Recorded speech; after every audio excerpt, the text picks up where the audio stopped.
Chisom Nwosu had survived an abusive ex-boyfriend, immigration to a country where she didn't speak the language, and 18-hour workdays just to keep her sister in university back in Nigeria. But nothing prepared her for accidentally walking into a room where Lee Tamin, Seoul's most feared crime lord, stood over a bleeding man with a gun in his hand and murder in his eyes. She should have died in that hotel room for witnessing what she saw. Should have been the 18th person Tamin eliminated to protect his empire. But when she spilled 3 Americanos on his $15,000 suit and immediately apologized with the kind of dignity most people lost when they were begging for their lives, he made a choice that would destroy them both. He let her live. Not out of mercy. Tamin didn't do mercy, but because something in her refusal to grovel, in the way she met his eyes despite her terror, reminded him that he used to be human before he became a monster. Now she works in his cafe where he can watch her, lives under his protection whether she wants it or not, and every day the line between captor and protector blurs, until neither of them can remember why staying apart was supposed to keep them safe. And when her abusive ex tracks her down to Seoul, Chisom learns that the most dangerous thing about loving a man like Tamin isn't what he'll do to his enemies. It's what he'll become for her. Chisom had taken the back hallway of the Lotus Hotel, a shortcut the other servers used to avoid the main corridor during the lunch rush. Her tray was loaded with 3 Americanos for the VIP meeting room on the 3rd floor. She was already running late, already sweating through her uniform, already mentally calculating if she'd have enough for rent after sending money home to Enugu this month. She pushed open what she thought was the service entrance to room 301. It wasn't. The scene burned itself into her brain in fractured images. A man on his knees, face bloodied, hands bound, 2 men in suits flanking him like silent executioners, and in the centre, standing with the casual elegance of someone completely in control, was the most beautiful and terrifying man she'd ever seen. Lee Tamin held a gun like some men held pens, natural, unbothered, an extension of his will. He was speaking in low, measured Korean, his voice carrying the kind of quiet authority that made the kneeling man sob harder. Then Tamin's eyes shifted, found her frozen in the doorway. Time stopped. His expression didn't change, still cold, still remote, but something flickered in those dark eyes. Calculation, assessment, threat. Her tray tilted. 3 Americanos launched through the air, direct hit. The room erupted. Guards moved, weapons appearing, but Tamin raised one hand, the one not dripping with coffee, and everyone froze. "Out," he said quietly. "Take him to the basement. I'll deal with this personally." "Sir, she saw—" I said out. They dragged the sobbing man away. The door sealed with a click that sounded like a coffin closing. Chisom stood alone with a man who'd been holding a gun 30 seconds ago. Her empty tray clutched like a shield, her heart hammering so hard she thought she might die right there. Tamin looked down at his ruined Brioni suit, at the coffee spreading across white silk. Then slowly, deliberately, he removed his jacket and let it fall. "I'm sorry. I thought this was the room numbers. I didn't mean what you saw." He stepped closer. She stepped back. "What exactly did you see?" Her back hit the wall. He kept coming until he was close enough that she could smell his cologne under the coffee, something dark and expensive that probably cost more than her monthly salary. "I didn't see anything," she stammered. "I swear, I'll forget. I'll never speak of it. Please, I need this job. I can't." "What's your name?" His voice was soft, deadly. The question threw her. "What?" "Your name. You've ruined a $15,000 suit, interrupted extremely important business, witnessed something that should get you killed." He tilted his head, studying her. "The least you can do is tell me your name before I decide what to do with you." Tears burned her eyes. She refused to let them fall. Chisom Nwosu. "Nigerian?" "Yes." family back home? My sister, university. I send money for her fees. Why was she telling him this? He was quiet, those dark eyes searching her face. You're terrified, he observed. You were holding a gun. I'm always holding a gun. Metaphorically speaking. The corner of his mouth might have twitched. Tell me, Chisholm Nwosu from Nigeria. Do you know who I am? No. A lie. She'd heard whispers about the man who owned half of Gangnam, about meetings in back rooms where witnesses didn't exist. Good. Keep it that way. He stepped back, giving her space to breathe. You work for the catering company? Yes. I'm so sorry about your suit. I'll pay for it. With what money? You just told me you're supporting a sister on a server's salary. He pulled out his phone, typed something. You'll report to the Blue Moon Cafe on Tehran Road tomorrow at 6 a.m. Ask for Manager Kwon. Better pay, better hours. She stared. You're giving me a job? I'm relocating a problem. You've seen my face. You know this location. I prefer to keep my liabilities close. His eyes held hers. This isn't kindness, Chisholm. It's insurance. You work where I can see you. You stay quiet. And maybe you live long enough to send your sister to graduation. The threat was clear. So was the lifeline. Why not just kill me? For the first time he smiled. Cold, sharp, more dangerous than the gun had been. Because you spilled coffee on me and then offered to pay for the suit. You walked into a room with a man holding a gun, and your first instinct was to apologize. He leaned close, breath warm against her ear. And when you looked at me just now, you were terrified, but you didn't beg. I respect that. He pulled back, already moving toward the door. 6 a.m. tomorrow. Don't be late. If you're already hooked, hit that subscribe button and settle in. Because Chisholm and Taemin's story is about to take you on a ride that'll have you questioning everything you thought you knew about protection, possession, and what it means to be truly safe. Chisholm didn't sleep. She lay in her cramped goshiwon and replayed everything. The gun, the prisoner, those eyes that saw too much. She should run. Instead, at 5:30 a.m., she took the subway to Gangnam. Blue Moon Cafe was elegant. All glass and steel, where drinks cost 15,000 won, and customers wore watches worth more than cars. Manager Kwon was expecting her. You're the one who spilled coffee on Mr. Lee, not a question. His expression was carefully neutral. He doesn't usually relocate staff personally. It was an accident. With Mr. Lee, there are no accidents, only consequences. He handed her a uniform. Black dress, white apron, infinitely nicer than before. You'll work 6 a.m. to 2 p.m. Pay is 3 times what you were making. Be smart and quiet. Quiet about what? His smile was thin. You'll figure it out. She did, quickly. Blue Moon was a front. Beautiful, legitimate, profitable, but a front. She saw it in the private rooms, always booked but rarely occupied, in customers who came for meetings and left through back exits, and Taemin came every day. Day 3. She refilled water, his eyes followed. Day 7. She bent to pick up a dropped spoon. He was there first, fingers brushing hers as he handed it back. Day 12. She felt him behind her at the espresso machine, didn't turn around, couldn't. Day 14. She stopped pretending she wasn't waiting for him to arrive. Why does he keep staring at you? Whispered Mira, the other Nigerian server. Did you sleep with him? What? No.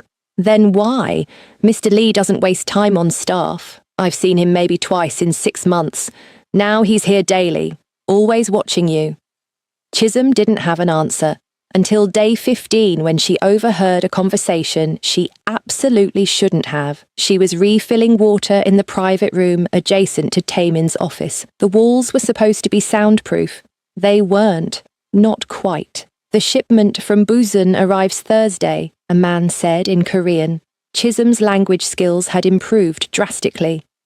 Park is getting nervous about the police. Park is always nervous. That's why he's still alive. He's too afraid to betray me. Taemin's voice. Cold, authoritative, double the security. Any hint of interference, abort and move to backup. And the politician. He's demanding a larger cut. He'll take what I give him, or I'll remind him what happened to the last official who got greedy.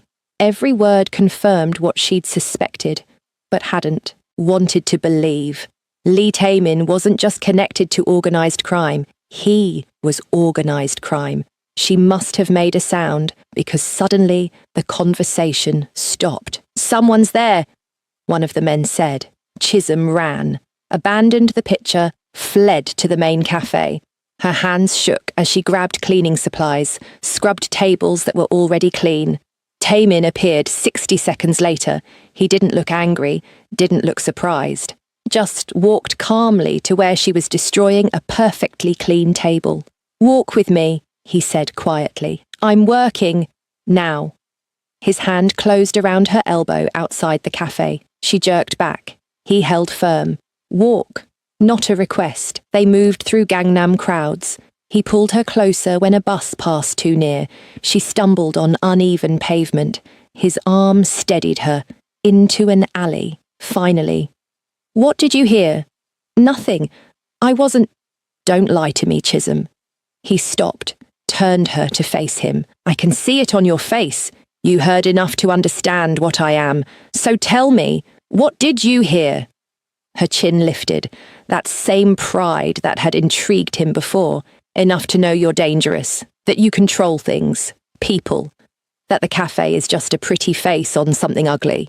And now that you know, now I'm terrified, honest, raw, but I still need the job. I still need to support my sister, so I'll keep cleaning tables and keeping my mouth shut and pretending I don't know that the man who gave me a second chance is exactly the kind of person my mother warned me about. He studied her. Then, unexpectedly, he laughed, short, sharp, genuine. "Your mother was right to warn you." He stepped closer, backing her against the wall, not threatening, not quite, but intimate in a way that made her pulse jump. "I am exactly what you should run from. I hurt people. I break laws. I've done things that would give you nightmares. Then why tell me this? Because you keep surprising me. Because you're smart enough to be afraid, but brave enough to stay. Because when you look at me, I see judgment, yes, but also curiosity." His hand came up, traced her jaw. "Like you recognize that the world isn't black and white. It's 1,000 shades of necessary evil. I'm going to give you a choice, Chisholm. One chance to walk away. Quit the cafe. I'll give you 6 months severance. You never see me again. Or you stay, knowing what I am, and accept that being near me puts you in danger, that my enemies might use you, that your life will never be simple again." Why would I stay? Because the pay is good. Because Seoul is expensive and your sister needs tuition. Because maybe... His voice dropped lower. "You're as curious about me as I am about you. She should choose the money. Should run. I'll stay," she heard herself say. His smile was slow, dangerous, satisfied. "Then let's establish rules. You work, you keep quiet. And if anyone threatens you, asks about me, even looks at you, wrong. You tell me immediately. Understood? Why do you care if someone threatens me? Because you're mine now," said simply, possessive in a way that should have offended her, but instead sent heat through her veins. "My employee. My responsibility. He stopped. "Just mine. That's all you need to know." He stepped back, releasing her. "Go home early today. Tomorrow we start fresh. And Chisholm?" He was already walking away. "Try not to eavesdrop on any more conversations. Next time I might not be so understanding." She watched him disappear, her heart racing, her mind spinning. She'd just agreed to work for a criminal. Worse, she was starting to like him. If you've ever escaped something toxic only to have it track you down when you finally felt safe, You know what's coming, and you know why Tamin's about to show Chisholm exactly how dangerous loving him really is. 17 days later, everything exploded. She was closing alone.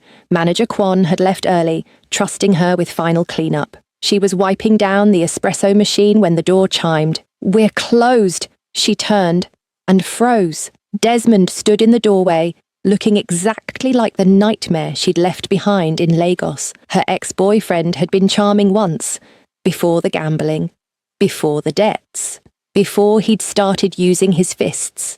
She'd fled to Seoul partially for her sister, partially to escape him. "Hello, Chi-Chi," he said, using the nickname that now made her skin crawl. "Surprised? How did you find me?" Her voice was steady. Her hands shook. "You're not as invisible as you think. Instagram. Your sister's school records." He stepped inside. His eyes were wrong, dilated, high on something. "You owe me, baby. I spent money on you, time, and you just left. Humiliated me? You hit me. Flat, factual, multiple times. You made me angry. You know how you get." He was coming closer. She was running out of room. "But I forgive you. Come back to Lagos. We'll start over." "No, that wasn't a request." His hand shot out, grabbed her wrist hard enough to bruise. "You think you're better than me now, living in fancy Seoul, working in nice cafes? You're coming home. Tonight?" She tried to pull away. His grip tightened.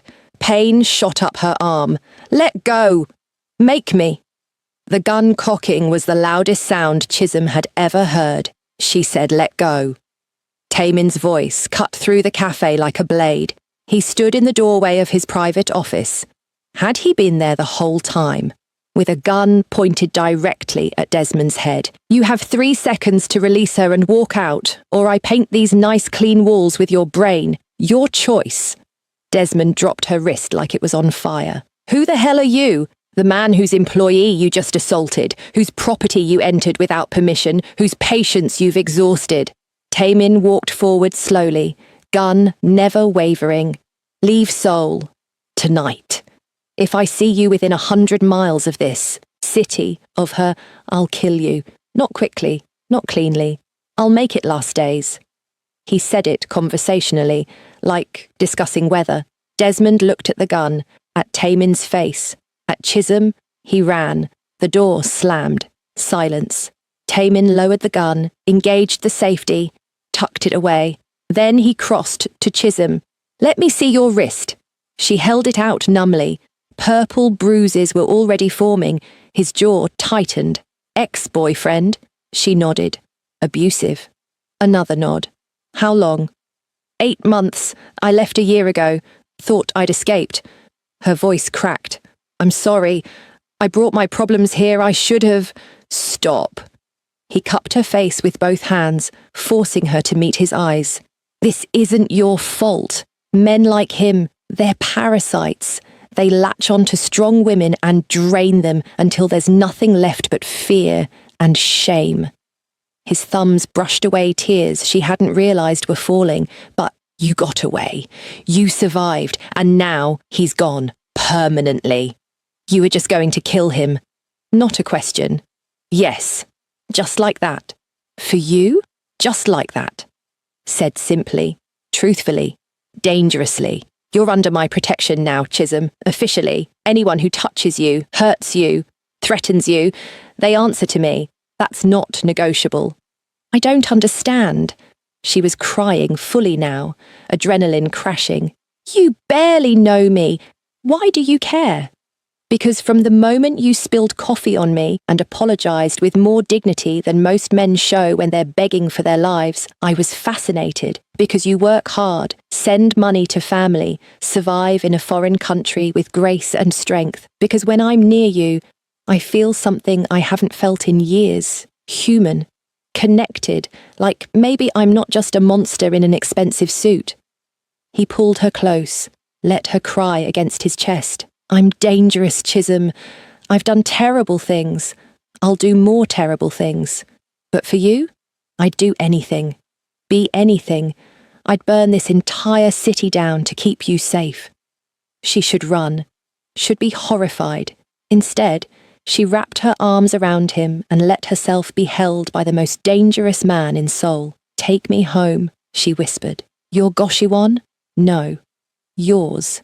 He pulled back, searched her face. "If you come home with me, everything changes." "I know. I won't want to let you go." "Good, because I'm tired of running, tired of being alone, tired of pretending I don't feel this." She touched his chest, over his heart. "Every time you look at me." His control snapped. He kissed her there in the closed cafe, deep and possessive and claiming, kissed her like she was oxygen and salvation, and his last good choice all at once. When they broke apart, both breathing hard, he rested his forehead against hers. "My place is in Gangnam. Penthouse. Security. You'll be safe there." "Will I be safe from you?" He smiled, dark and promising. "Not even slightly." "Good," she said again, and let him lead her into the night. "Ladies, is this protection or control? Comment 'run' if you think she should disappear, or 'stay' if you think this dangerous man might be exactly what she needs. Because I promise you, this gets so much more complicated." His apartment overlooked Seoul. Floor-to-ceiling windows, minimalist furniture, art worth more than she'd make in a lifetime. But she barely noticed, couldn't focus on anything except the man pouring whiskey with steady hands. "Drink," he said. "You're still shaking." She was, but not just from fear anymore.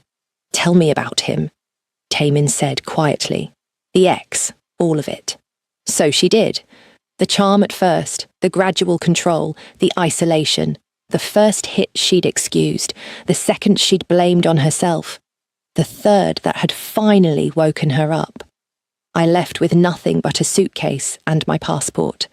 Came to Seoul because it was far and I'd always wanted to travel. Thought distance would be enough." "It's enough now." Taemin's voice was cold fury. "He won't bother you again. Ever." "What did you do?" "Called in favours. He's on a flight to Lagos as we speak, with instructions that if he ever leaves Nigeria again, there will be consequences. My reach extends far, Chisholm. He knows that now."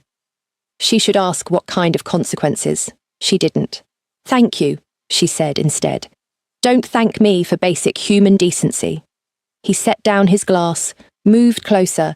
"But now you have it. Me, all of me, the good, the bad, the absolutely terrible. And what do you get? You. If you'll have me, knowing what I am, what I do." His hand cupped her face.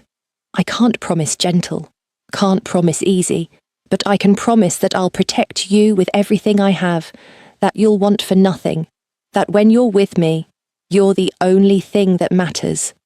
"That's terrifying." "I know. I want it anyway."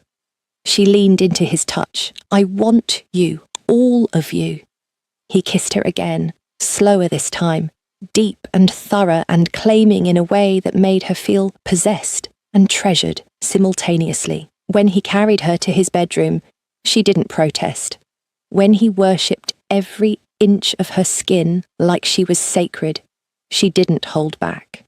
And when he whispered promises against her throat, protection, devotion, violence on her behalf, she believed every word, because Lee Taemin was dangerous, ruthless, a man who built empires on fear, but for her, he was safety, sanctuary, home. 3 weeks later, Chisholm moved in officially, not because she had to, because she wanted to. She still worked at Blue Moon. Taemin insisted, said she needed her independence, her own money, her own life beyond him. But every night, she came home to him, to their apartment, to a life that was complicated and dangerous and absolutely right. Seoul's underworld learned quickly the Nigerian woman was untouchable. Lee Taemin's queen, protected with the same ruthless efficiency he used to destroy his enemies. And when people whispered about how the Ice King had gone soft for a woman, they only said it once, because Taemin proved thoroughly, violently, decisively, that loving Chisholm didn't make him weak. It made him absolutely lethal, and Chisholm, who'd survived abuse and poverty and immigration and fear, had finally found something worth fighting for. Love, real, dangerous, all-consuming love with a man who'd kill for her, who'd die for her, who'd chosen her just as completely as she'd chosen him. We've reached the end, and I need to know, did this story hit different? Did Chisholm's strength and Taemin's transformation have you feeling all the feelings? This is what we do here at Afro-Korean Diary. We tell stories about complicated love, about women who survive and men who learn what it means to protect instead of possess. We don't do simple romance. We do the kind that challenges you, breaks you, and reminds you why love is worth fighting for. If this story made you believe in second chances, in redemption, in the kind of dangerous devotion that rewrites all the rules, then hit that like button and subscribe, because next week's story is about Teaser, and trust me, you won't want to miss it. Comment below, Team, Taemin should have let her go, or Team, sometimes the monster is exactly who you need. I want to hear your thoughts. Until next time, stay strong, stay loved, and remember, the best love stories are the ones that scare us a little. I'll see you in the next one.